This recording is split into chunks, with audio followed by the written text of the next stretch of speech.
комиссия, мы, так как кандидатом в президенты, президентом был наш председатель Алмаз Атамбаев, то я хочу отметить, что впервые он отчитывался за свою работу как президент. То есть сегодня съезд заслушал отчет Алмаза Атамбаева за свою деятельность, будучи президентом.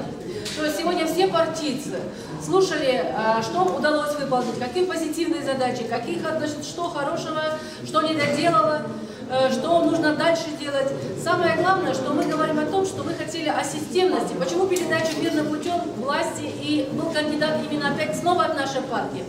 Чтобы весь свой багаж, опыт по развитию страны передать следующему президенту нашей же партии, чтобы вот это вот была вменяемость. И, конечно же, так не получилось, как мы с вами видим. Сегодня нас выдвинули в платформу оппозиции. То есть вот в этом поле мы сегодня вынуждены работать. Мало того, что буквально сейчас, выходя из дверей, ко мне подошли баткенские ребята и сказали, как только мы выехали на съезд, Ирина Юрьевна, в наши дома пришли работники ГКНБ.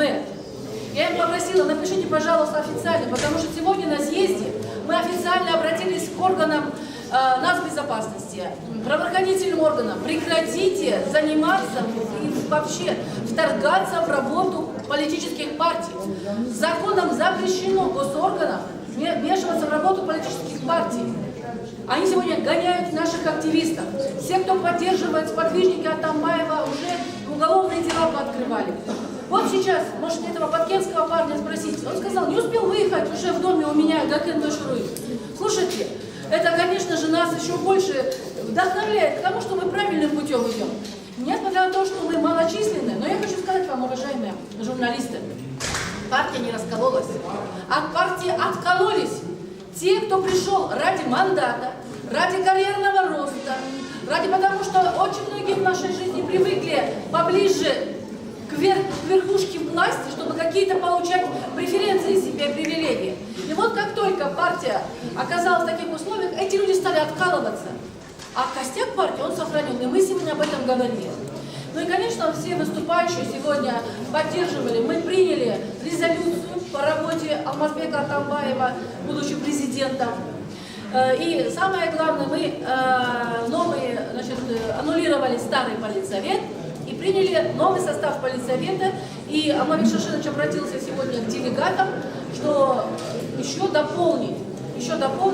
То есть это вот не окончательное, да, до 55 человек дополнить политсовет. То есть я считаю, что работа на съезде была не бюрократическая такая, да, встали, проголосовали, сели, никто не имеет. Сегодня были те, кто против, те, кто воздержался, те, кто за. Критика была достаточная, и конструктивная критика, а не по личности, как сегодня привыкли многие. Вседозволенность, это можно критиковать и унижать личность. Такого у нас нет. Поэтому самое главное, мы приняли, потому что партия идет в обновленном составе с новым политсоветом. Мы готовимся к новым выборам. И девиз нашей партии, что это сильная парламентская республика, мы будем продолжать двигаться в этом направлении. Успешная страна.